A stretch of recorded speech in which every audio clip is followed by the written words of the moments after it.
crackheads, pill poppers, meth heads, people on Serenity, anyone who's on uppers, downers, and candy corns are a problem in low-income communities.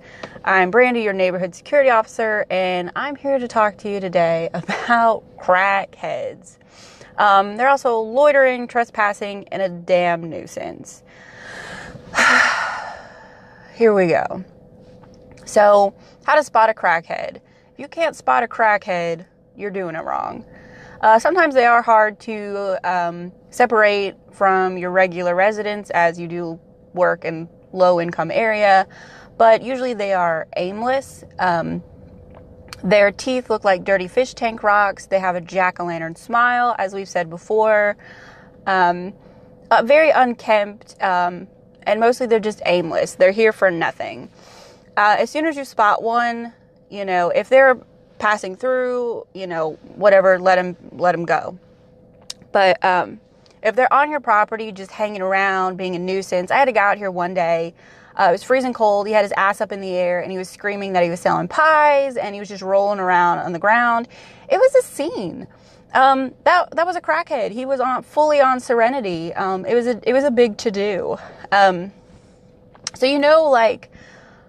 when you were a kid and you would pat a balloon around and you try to keep it off the floor, just gently kind of keeping it in boundaries. And then if you hit it wrong or you missed it, it would savagely attack you and eat your face off.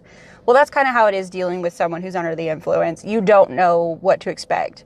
They go up, down, they hate you, they don't know you. It's very unpredictable, and that's the problem.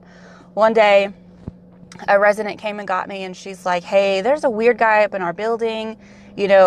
I don't know what he's doing. I've asked him to leave. I know he's not with anyone. Okay, so I pop in there. We're on the 3rd floor, and this guy, he's like, oh, no, I'm good. I think he thought I was the police because he did not have the mental stability to understand that I was security and I was just trying to remove him from my property. But he's like, oh, yeah, they're telling lies about me. It's crazy. And he kept, like he was going to lunge at me. He's like, I ain't going to mess with you. I ain't messing with you. I'm just joking.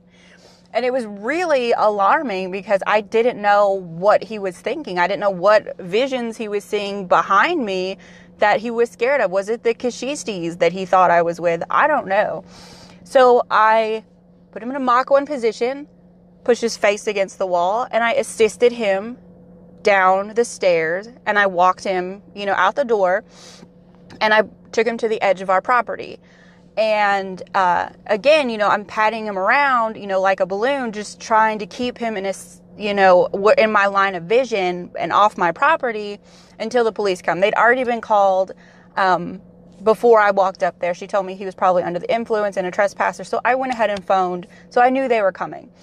So our property is fairly large. It's probably a half of a city block, I would say. Probably half a city block.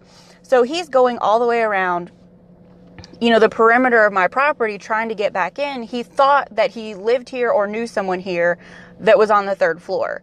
And he may have at one point or may currently have, but at that point, I don't care. Once I have to physically, and I don't put your hands on anybody, like I've said before, but like I said, I worked at the jail, and that was kind of my go-to, is get him in a safe position, get him down the stairs. So we finally get on the complete opposite side from where I notified dispatch where I was. And I seen the police coming around the corner, and they couldn't quite see me. So they're driving in my parking lot, spotlighting around, looking for me. Luckily, they know me. They know my car. They knew where to find me. But so they're on the opposite side, and this guy's still, so finally I see, I waved to the police, and I'm like, dude, I put my hands on his shoulders, and I'm like, knock it off, calm down. We're going to get you some help, and we're going to get you to a safe place. This guy decks me in the jaw. Full on uppercut, Mortal Kombat, finish him style in my jaw. And I was like, God damn. So again, I was able to get him in that mock hold, assist him, as my report says, to the ground. And he left in an ambulance that night, and I didn't. But, they are unpredictable. They're going to ask you for a cigarette. Can I just have a smoke? Even if you do smoke, don't give them one. Don't give them any inkling that anything they're doing is okay. Let the police remove them from your property. And once they're dealing with them, catch up with them either after the person is secure or get with dispatch and get that name so you can ban them from your property.